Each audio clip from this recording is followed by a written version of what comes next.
we're all looking for happiness, right? We're also diligent about looking for happiness. But actually, if you really look carefully, we don't know what is this happiness that we are looking for, isn't it? The most common, seems like the most common American dream is one house, 2 cars, right? 1 house, 2 cars, maybe a dog, and then definitely an Uzi. You know,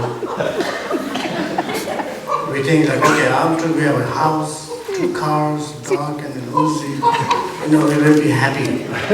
You know? That's one idea of happiness here. But once we get those everything, then there is more suffering every month, right? Every month, then you have new sufferings from banks, right? Mortgages, and dog, you have to walk them with a plastic bag. And especially if you live in the city, it'll be nice up here in the mountains. And so, it's so much, First month, the dog is very nice and fun. Second month, third month, then you start to think that you may need a dog sitter? Dog sitter. Is it? Babysitter, dog sitter? Dog sitter. And then you need a dog motel. When you travel, you need to take a dog to motel. Right? And you learn a whole new area of suffering that you haven't explored before. Which may be actually fun too. I'm not saying it's all pain, but generally speaking, okay? And then we have a concept about happiness like camping.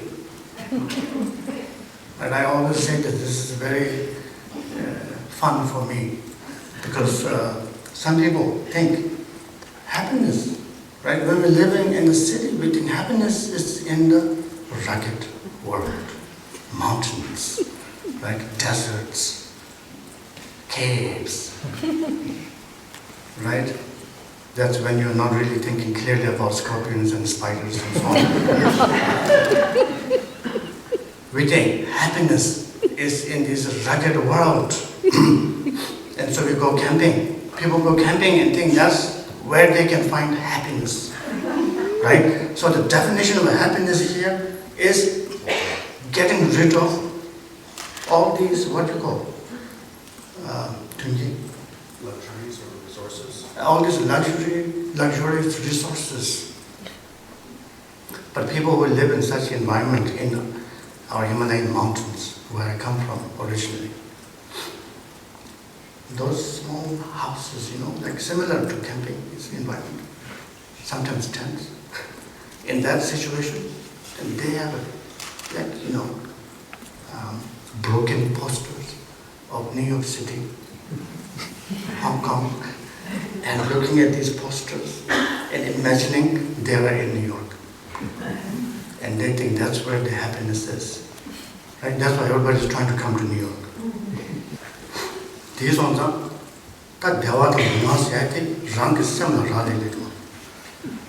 Therefore, happiness and suffering depend upon one's own mind. Right? For example, for me, that kind of camping is not fun. I like camping on Discovery Channel. Like you see everything except you don't have to go through.